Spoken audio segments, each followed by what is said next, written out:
So what's up popping guys, welcome back to my YouTube channel.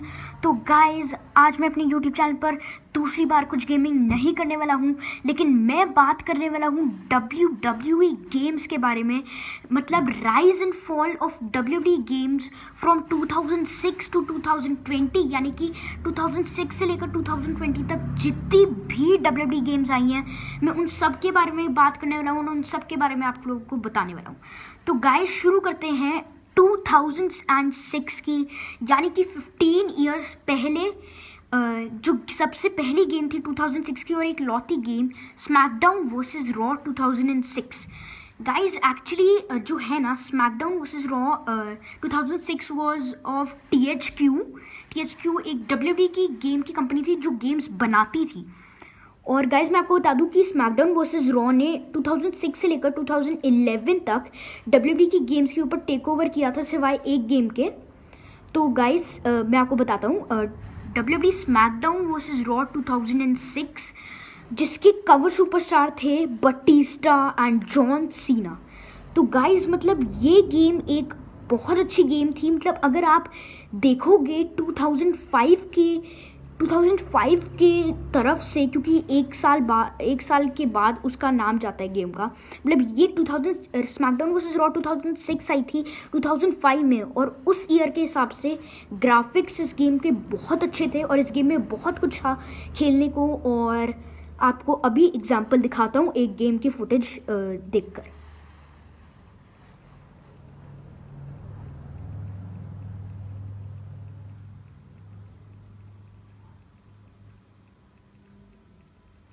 तो guys ये थी footage SmackDown versus Raw 2006 की। ये 16+ game है, लेकिन बहुत लोग इसको खेलते भी है, छोटे लोग भी। तो कोई बात नहीं, THQ ने ली थी और इसके कवर सुपरस्टार थे John Cena and Batista the animal and the face that runs the place. तो गाइज नेक्स्ट गेम है जो 2007 में आई थी, जिसका नाम है स्मैकडाउन वर्सेस रॉ 2007। जैसा कि मैंने आपको अभी अभी बताया कि स्मैकडाउन वर्सेस रॉ ने 2006 से लेकर 2011 तक WWE की गेम्स को के ऊपर टेक ओवर कर लिया था, सिवाय एक गेम के जो 2011 में आई थी। तो गाइज नहीं, एक्चुअली 2010 तक किया था। यस गाइज 2010 तक किया था टेक ओवर। ओके गाइज, तो नेक्स्ट गेम है स्मैकडाउन वर्सेस रॉ 2007, जिसके कवर सुपरस्टार थे ट्रिपल एच ने, मतलब बहुत ज़्यादा फेमस है वो। और गाइज ये गेम भी THQ की ही थी, तो ये भी एक बहुत अच्छी गेम थी 2006 के हिसाब से। इस गेम के भी ग्राफिक्स बहुत अच्छे थे। तो गाइज आप स्मैकडाउन वर्सेस रॉ 2006 की भी आप फुटेज देखिए।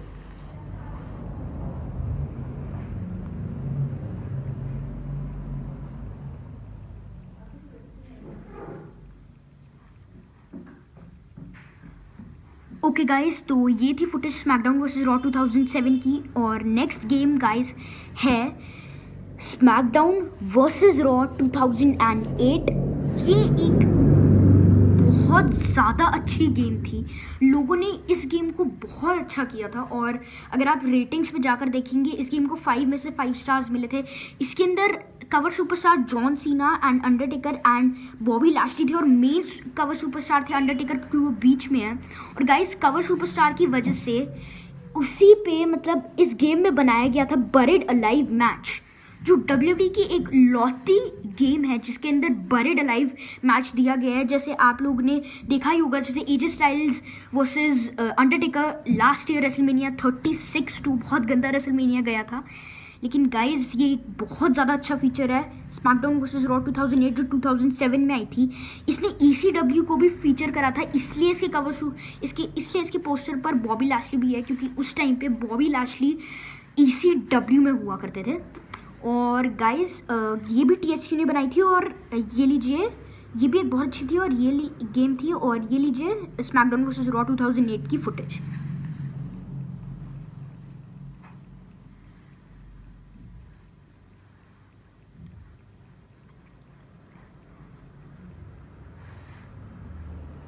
ओके गाइज, तो ये थी footage of SmackDown versus Raw 2008। तो let's move to the next game, SmackDown versus Raw 2009। ये एक मतलब अगर आप कंपेयर करें SmackDown versus Raw 2008 and SVR 2009 को, स्मैकडाउन वर्सेस रॉ 2009 को, जिसको शॉर्ट फॉर्म में SVR भी बोल सकते हैं, ये अगर हम कहें तो 2008 की ज़्यादा अच्छी जाएगी, लेकिन मतलब ज़्यादा अच्छी जाएगी मेरे ख्याल से गाइस। और इस गेम ने भी ECW को फीचर करा था, और ये भी THQ ने ही बनाई थी, और इसके दो कवर सुपरस्टार थे, DX थी, Shawn Michaels and Triple H. तो गाइस सॉरी, मेरे पास इस गेम की फुटेज नहीं है, मुझे फुटेज मिली नहीं इस गेम की कहीं, तो कोई बात नहीं, हम नेक्स्ट गेम पर मूव करते हैं, SmackDown versus raw 2010। Okay guys, तो ये भी एक बहुत अच्छी गेम थी। इसके कवर सुपरस्टार थे Undertaker, John Cena and Randy Orton. Main थे जॉन सीना क्योंकि वो बीच में, और Randy Orton and John Cena side में थे। तो गाइस इस गेम ने भी ECW को फीचर किया था, ये भी THQ ने ही बनाई थी। ये एक बहुत ज़्यादा अच्छी गेम थी। इसके अंदर ग्राफिक्स, अगर आप 2009 की गेम को 2020 की गेम से या 2019 की गेम से कंपेयर करें तो ऑब्वियसली उसके ग्राफिक्स इतने अच्छे नहीं होंगे, लेकिन गाइस 2009 के हिसाब से उस गेम के ग्राफिक्स बहुत ज़्यादा अच्छे थे, बहुत ज़्यादा। तो गाइस जैसे कि मैंने आपको बताया, ये भी THQ की थी और इसने भी ECW को फीचर करा था। और सॉरी गाइस, मुझे स्मैकडाउन वर्सेस रॉ 2010 की भी फुटेज नहीं मिली, तो कोई बात नहीं, हम नेक्स्ट गेम पर मूव करते हैं, जो है SVR 2011, यानी कि स्मैकडाउन वर्सेस रॉ 2011। तो गाइस ये एक मतलब अच्छी गेम थी, बहुत अच्छी गेम थी। इसके अंदर वो भी होता है, क्या कहते हैं गाइस उसको, इसके अंदर और वो भी ऑप्शन होता है रोप के ऊपर टंगा कर बंदे को ऐसे हिलाना, ऐसे भी कर सकते हैं। और इसके अंदर इन्फर्नो मैच, बहुत सारी SVR की गेम्स ने इन्फर्नो मैच को किया था अवेलेबल अपनी गेम्स में, और ये भी THQ ने बनाई थी। और इसके कवर सुपरस्टार थे Rey Mysterio, Undertaker and Triple H. जो मेन थे रे मिस्टीरियो क्योंकि वो बीच में, Undertaker and Triple H side में थे। तो गाइज मैं बता दूं, इस गेम ने ECW का फीचर नहीं किया था, उस टाइम पे शायद ECW खत्म हो चुका था। मुझे ECW के बारे में इतनी नॉलेज नहीं है, अगर आपको पता हो तो कमेंट करके ज़रूर बताएं कि ECW कब खत्म हुआ था। तो गाइज नेक्स्ट गेम पर हम मूव करते हैं, जो आई थी 2011 में। जैसे मैंने आपको बताया 2010 तक टेक ओवर किया था स्मैकडाउन वर्सेस रॉ ने, तो 2011 में आई थी 29 मार्च 2011 WWE ऑल स्टार्स। ये एक बहुत ज़्यादा अच्छी गेम थी, ये एक एनिमेटेड गेम थी। मतलब इतना कुछ नहीं था इस गेम के अंदर, लेकिन एनिमेट करें, मतलब जैसे 2020 में एक गेम आई थी एनिमेटेड 2K बैटल ग्राउंड्स, अगर उसको कंपेयर करें मेरे ओपिनियन में it was better than that game. But आप अपने ओपिनियन में कमेंट करके बताना कि आपको ये ज़्यादा अच्छी लगी या वो ज़्यादा अच्छी लगी। तो गाइस ये थी। गाइस सॉरी, मेरे पास WWE ऑल स्टार्स की भी फुटेज अवेलेबल नहीं थी, तो मैं नहीं ला पाया इसकी फुटेज। कोई बात नहीं गाइस, अब हम नेक्स्ट गेम पर मूव करते हैं। सॉरी गाइस, इसके कवर सुपरस्टार बताना भूल गया। WWE ऑल स्टार्स के कवर सुपरस्टार थे John Cena and Hulk Hogan ज़्यादा थे, बड़े बने थे, एंड अल्टीमेट वॉरियर पीछे थे, और बहुत सारे सुपरस्टार से मैं नाम भूल चुका हूँ। मेरे पास फ़ोटो पड़ी थी फ़ोन में, लेकिन वो डिलीट हो गई। चलो कोई बात नहीं गाइस, अब नेक्स्ट गेम पर मूव करते हैं, जो आई थी 2011 की दूसरी गेम। एंड में आई थी 2011 के WWE 12, यानी कि WWE 2012। ये एक बहुत ज़्यादा अच्छी गेम थी। इसके कवर सुपरस्टार रैंडी ऑर्टन थे, इसको भी THQ ने ही टेक ओवर किया था। और गाइस मतलब comparing it to old games like SVR 2006, 7, 8, 9, 10 and 11, it was better than that, and all stars से कहीं ज़्यादा बेटर मेरे ओपिनियन में। एंड मेरे रैंडी ऑर्टन फेवरेट भी है, ये भी एक है। इन गेम के हिसाब से कहूँ तो मैं सच्ची में गाइज मेरे को बहुत अच्छी लगती है। मेरे भाई के पास ही गेम थी तो मैंने उसके घर पर खेली हुई है। और गाइज हम नेक्स्ट गेम पर मूव करते हैं, जो भी THQ ने ही टेक ओवर करी थी, जिसका नाम था WWE 13। इसके कवर सुपरस्टार थे CM पंक। तो गाइज आप देख सकते हैं WWE 12 में अच्छी तरह दिखाया गया था, लेकिन जो है इस गेम से शुरू हुआ था एटीट्यूड एरा मोड। इस गेम से एटीट्यूड एरा मोड शुरू हुआ था, जिसके अंदर हमें पुराने मोमेंट्स जो 90s में मोमेंट्स हुए थे वो हमें वापस देखने को मिलेंगे। जैसे जो पहला Hell in a Cell match हुआ था, Shawn Michaels versus Undertaker, first ever Hell in a Cell match, वो वाला जब अंडरटेकर वर्सेस मैनकाइंड, जब अंडरटेकर ने सेल के ऊपर से मैनकाइंड को नीचे गिरा दिया, लेकिन तब भी मैनकाइंड ऊपर आए। और ऐसे हमें पुराने मैचेस एक गेम के अंदर वापस देखने को मिलेंगे, लेकिन वो गेम में। और गाइज इसके कब सुपरस्टार CM पंक थे, THQ ने इसको टेक ओवर किया।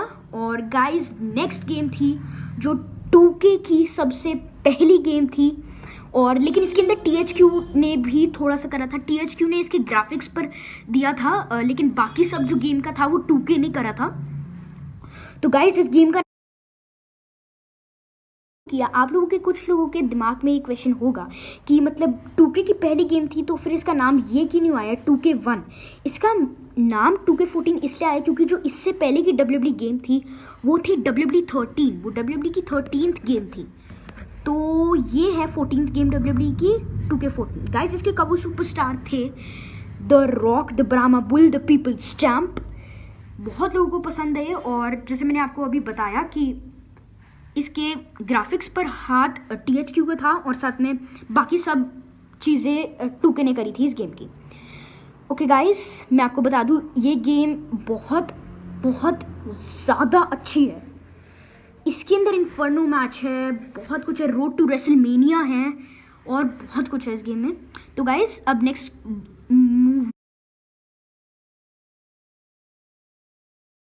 मूवी बोल रहा हूँ गाइस, मैं सॉरी, गेम पर मूव करते हैं, और वो है WWE 2K15। इस गेम में सिर्फ और सिर्फ 2K नहीं करा था, THQ ने। उसके बाद गेम कोई भी जितनी WWE की आई, 2K ने एक भी गेम नहीं करी थी। तो कोई बात नहीं गाइस, अब हम मूव करते हैं WWE 2K14। इसी ईयर में WWE का साइन भी चेंज हुआ था, और ये गेम आई थी 2014 में। जैसे मैंने आपको बताया था, एक साल आगे चलती है WWE गेम्स नाम में और साथ में, लेकिन ईयर सच्ची में होता है। जैसे 2K15 आई थी 2014 में। तो गाइज इसके कवर सुपरस्टार थे जॉन सीना। तो गाइज अगर हम इस गेम को कंपेयर करें विद 2K14, ये गेम 2K14 के सामने कुछ नहीं थी, कुछ नहीं। क्योंकि गाइज इसके ग्राफिक्स में बहुत मिस्टेक्स होती थी, बहुत ज़्यादा मिस्टेक्स होती थी। ऐसे मेरे पास मतलब इस गेम के अंदर ग्लिचेस हुए थे। THQ कभी भी ग्लिचेस नहीं करता था, लेकिन 2K15 के अंदर बहुत ग्लिचेस हुए थे। मैं आपको उस ग्लिच की जो मैं आपको बताने जा रहा हूँ उसकी फुटेज नहीं है मेरे पास, सॉरी, लेकिन एक था जो मैंने YouTube पे देखा था गाइस, उसकी फुटेज मतलब Undertaker versus Seth Rollins match चल रहा था। तो फिर फॉल्स काउंट एनीवेयर होगा, तो फिर अंडरटेकर बैरिकेड के ऊपर जा रहे थे ऑडियंस के पास, क्योंकि सेथ रॉलिन्स उधर चले गए थे। तो जा रहे थे, अंडरटेकर बैरिकेड के अंदर ही घुस गए, और वो ऐसे गोल गोल घूमने लग गए गाइस, गोल गोल घूमने लग गए अंडरटेकर। तो ये वर्स्ट ग्लिच, मैंने 2-3 ग्लिचेस देखे थे WWE 12 में, लेकिन बहुत छोटे ग्लिचेस थे वो। ये तो एक बहुत बड़ा ग्लिच था गाइस। तो गाइस हमें इससे पता लगता है 2K विदाउट THQ उतनी अच्छी नहीं है, क्योंकि ग्राफिक्स 2K14 के ग्राफिक्स ही THQ ने करे थे, और ग्राफिक्स के अंदर ही प्रॉब्लम आई बिना THQ के। ओके गाइस, नेक्स्ट गेम है WWE 2K16। Guys WWE 2K16 फिर से इसके अंदर 2K ने ही करा था अकेले। और guys if you compare this game from 2K15, it's a lot better than 2K15 sorry. क्योंकि गाइस आप देख सकते हैं इसके कवर सुपरस्टार है स्टोन कोल्ड स्टीव ऑस्टिन। ये बहुत ज़्यादा लेजेंडरी प्लेयर है, बहुत बड़ा WWE चैंपियन रह चुके हैं। और गाइस ये एक इतनी ज़्यादा अच्छी गेम थी, अगर हम इसको कंपेयर करें तो फिर मेरे हिसाब से 0 स्टार मिलेंगे 5 में से 2K15 को, और 5 में से 5 मिलेंगे 2K16 को, अगर हम इन गेम्स को कंपेयर करें। ये एक बहुत अच्छी गेम थी। तो गाइज अब मूव करते हैं नेक्स्ट गेम पर। हो तो गाइज नेक्स्ट गेम थी WWE 2K17। गाइज ये गेम एक बहुत ज़्यादा अच्छी गेम थी, इसके अंदर ही अच्छी तरह बताया गया था। और गाइज मैं आपको एक चीज़ बताना भूल गया, सॉरी, 2 मिनट के लिए 2K15 पर वापस जाना पड़ेगा। 2K15 से ही करियर मोड शुरू हुआ था, 2K15 से शुरू हुआ था करियर मोड। चलो अब गाइज 2K17 पर वापस आते हैं। तो गाइज मैं बोल रहा था कि 2K17 एक बहुत अच्छी गेम है। इसके कवर सुपरस्टार थे the beast, incarnate, Brock Lesnar, eat sleep conquer repeat, ये था उनका डायलॉग। ये एक बहुत ज़्यादा अच्छी गेम थी गाइज, बहुत ज़्यादा अच्छी गेम। मैंने इसको 2 बार खेला हुआ है, मेरे पास है नहीं लेकिन मेरे कज़न के पास है, तो बहुत ज़्यादा अच्छी गेम है। तो गाइज अब मूव करते हैं नेक्स्ट गेम पर, जिसके कवर सुपरस्टार थे Seth Rollins, the beast slayer, the king slayer, जिन्होंने ट्रिपल एच को और ब्रॉक लेसनर को हराया हुआ है, रोमन रिंग्स को और डीन एम्ब्रोस को हराया हुआ है। गाइज वो गेम है WWE 2K18। Guys WWE 2K18 एक बहुत अच्छी गेम थी। इसके अंदर सेथ रॉलिन्स का अच्छा दिया गया था, बहुत ज़्यादा। इसके अंदर सेथ रॉलिन्स इतने अच्छे ग्राफिक्स थे इसके अंदर, और इसका अगर आप एक बार माई करियर मोड शुरू करेंगे तो इसके माई करियर मोड में बहुत ज़्यादा अच्छी स्टोरीज दिखाते हैं, बहुत अच्छी तरह। आप खुद वॉक कर सकते हो अपने, जब आप उधर जाओगे बैक स्टेज, तो आप बैक स्टेज में जाकर अपने प्लेयर को जो आप क्रिएट करोगे अपने करियर मोड में, उसको खुद चला सकते हो, वॉक करवा सकते हो उसको। ये गाइस बहुत अच्छी गेम थी 2K18। तो नेक्स्ट गेम पर मूव करते हैं, जिसका नाम है WWE 2K19, जिसने फिर से सिर्फ 2K ने ही किया था इसके अंदर, अपना THQ ने कुछ नहीं किया था इसमें। और गाइज इसके कवर सुपरस्टार थे the phenomenal one AJ styles, जिसको 2 मिनट, जिसको मंथ्स के लिए या ईयर के लिए बुलाया गया था। The face that runs a place jump, उन्होंने जॉन सीना को हरा दिया था 2016 के समर स्लैम में। एक बहुत अच्छी गेम है गाइज, और क्या बताऊँ, मेरे पास 2K19 के बारे में इतनी इन्फॉर्मेशन नहीं है। तो गाइज सॉरी, अब हम सीधा WWE 2K20 पर चलेंगे।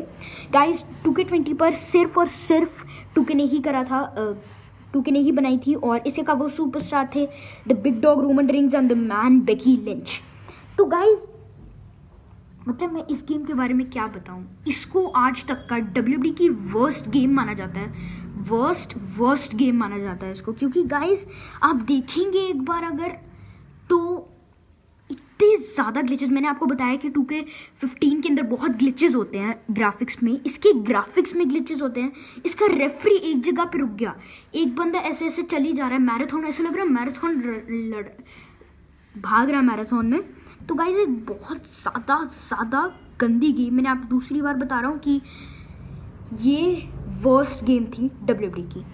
तो गाइज अब मूव करेंगे हम नेक्स्ट गेम पर, जो WWE की दूसरी एनिमेटेड गेम थी, जिसका नाम था WWE 2K बैटल ग्राउंड्स, जिसके कवर सुपरस्टार थे the Brahma bull, the Rock and Stone Cold Steve Austin, the Texas rattle snake.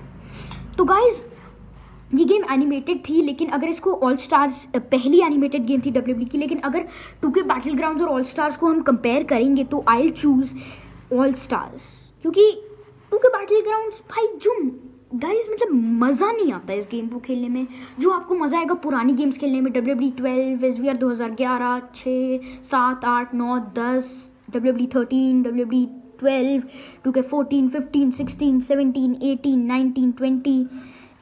इस गेम के अंदर आई थिंक वो मज़ा नहीं आ सकता है गाइस। तो गाइस नेक्स्ट गेम है WWE चैम्पियंस। ये WWE की तीसरी एनिमेटेड गेम थी, जिसके कवर सुपरस्टार थे the Brahma bull, the Rock, the people champ, the Rock. इसके अंदर मतलब ये एक एनिमेटेड गेम